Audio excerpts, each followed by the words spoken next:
Magandang araw! Sa video na ito, tatalakayin natin ang buod ng ika-34 na kabanata ng Noli Me Tangere ni Dr. Jose Rizal na may pamagat na Ang Pananghalian. Pag-aaralan din natin ang mga mahahalagang pangyayari, tauhan, tagpuan, talasalitaan, at aral, mensahe o implikasyon na matatagpuan sa kabanatang ito. Makinig at manood ng mabuti dahil marami kayong matututunan mula sa makasaysayang akdang ito ni Rizal. Simulan na natin. Sa araw na iyon ay inaasahang darating ang general at tutuloy sa bahay ni Kapitan Tiago, kaya't nagkaroon ng pananghalian kasama ang mga kilalang tao sa San Diego. Si Ibarra at ang alkalde mayor ay magkatapat na nakaupo sa magkabilang dulo ng hapagkainan. Kasama rin sa hapag sina Maria Clara, Kapitan Tiago, mga kapitan ng bayan, mga pari, mga kawani ng pamahalaan, at mga kaibigan nina Maria Clara at Ibarra. Habang nagaganap ang pananghalian, napansin ng lahat ang hindi pagdating ni Padre Damaso. Habang kumakain, nag-usap ang mga tao tungkol sa iba't ibang paksa, tulad ng hindi pagdating ni Padre Damaso, ang kamangmangan ng mga magsasaka sa paggamit ng mga kubyertos, at ang mga kursong nais ipakuha ng mga magulang para sa kanilang mga anak. Nang dumating si Padre Damaso, agad na bumati ang lahat maliban kay Ibarra.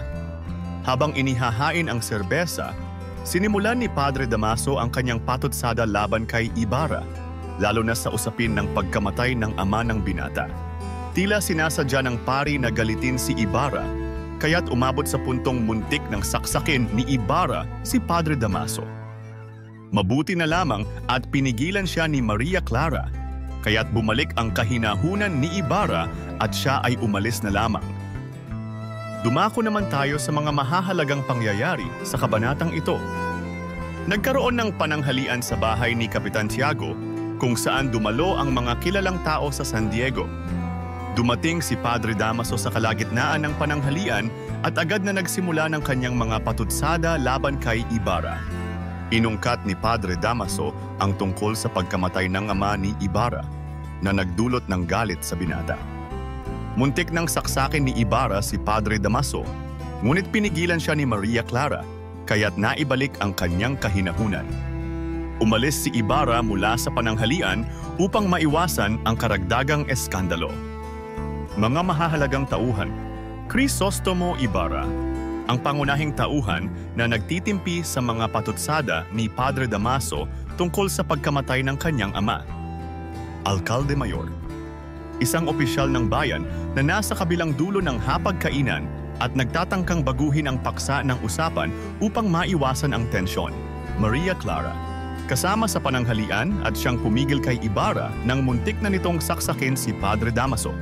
Kapitan Tiago, siya ang nag-oorganisa ng tanghalian.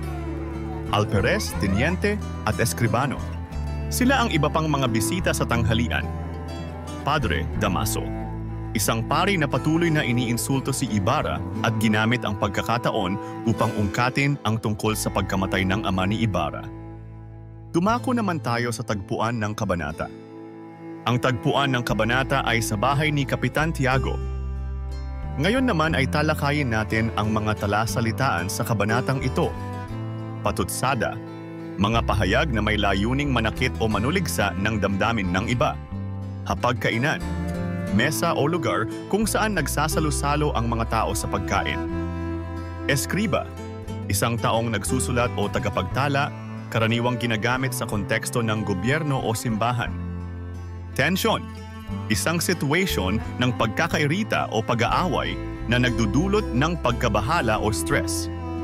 Kahinahunan, kalma o kontroladong asal sa kabila ng matinding emosyon o galit.